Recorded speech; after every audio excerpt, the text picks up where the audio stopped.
Hello everyone, hope you all are doing well today. Our today's topic is BNS 2023 का section 251 जो कि बात करता है ऑफरिंग गिफ्ट और restoration of property in consideration of screening offenders. और ये chapter falls evidence and offence against public justice का पार्ट है। सेक्शन में बताया गया है कि अपराधी के प्रतिछादन के फलस्वरूप उपहार की प्रस्तावना या संपत्ति का प्रत्यावर्तन, यानी कि आप उसको किसी तरीके का ऑफर, कुछ गिफ्ट वगैरह दे के उसको अपने फेवर में करने की कोशिश कर रहे हैं। यहाँ पे जो इसका पूरा डिटेल वाइज अगर जो हम इस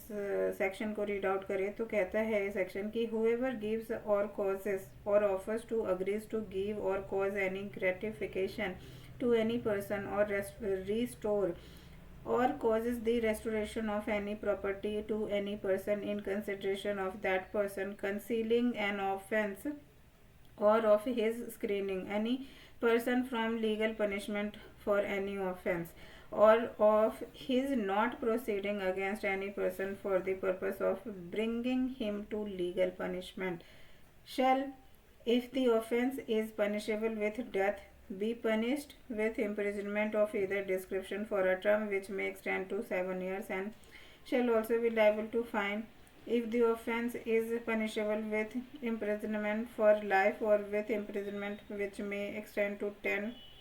years, be punished with imprisonment of either description for a term which may extend to 3 years and shall also be liable to fine if the offence is punishable with imprisonment not exceeding to 10 years, be punished with the imprisonment of the description provided for the offence of a term which may extend to 1/4 part of the longest term of imprisonment provided for the offence or with fine or with both. Exception कहता है कि provision of this section and section 250 do not extend to any case in which the offence may be lawfully be compounded, यानी इस धारा में धारा 250 के उपबंध ऐसे किसी मामले को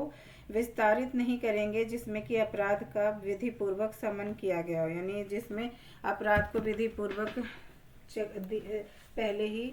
उसका समन कर दिया गया है तो उसमें ये सेक्शन एप्लीकेबल नहीं होगा। लेकिन अगर जो कोई किसी व्यक्ति को किसी अपराध या उस व्यक्ति द्वारा छिपाए जाने के लिए उस पर कोई दबाव डालता है या किसी व्यक्ति को किसी उपहार के रूप में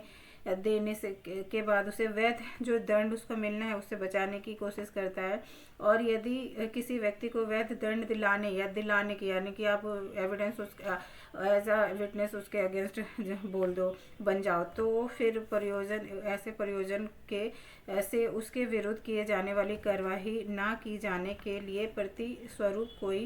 उपहार देगा या दिलाएगा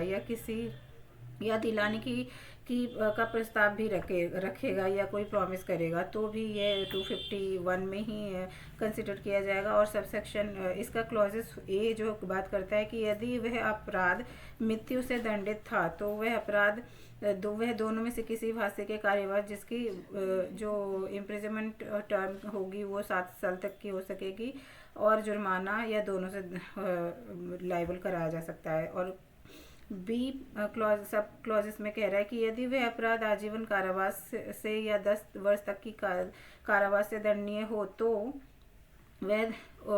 3 वर्ष तक की सजा होगी, दंड दिया जा सकता है या जुर्माना या भी दिया जा सकता है। और इसके क्लॉजेस सी में कह रहा है कि यदि वह अपराध 10 वर्ष से कम की कारावास से दंड लिया था तो वह अपराध के लिए उपबंधित भांति के अवधि जिसकी अवधि होगी दीर्घतम जो उस पनिशमेंट जो उस अपराध का पनिशमेंट था उसका अधिकतम पनिशमेंट क्या था उसका 1/4 भाग करके पनिशमेंट मिलेगा उस व्यक्ति को, या जुर्माना होगा और या दोनों से भी दंडित किया जा सकता है। तो ये सेक्शन 251 ऑफ BNS कहता है। नेक्स्ट टाइम मिलते हैं सेक्शन 252 ऑफ BNS के साथ। Thank you so much for watching this video.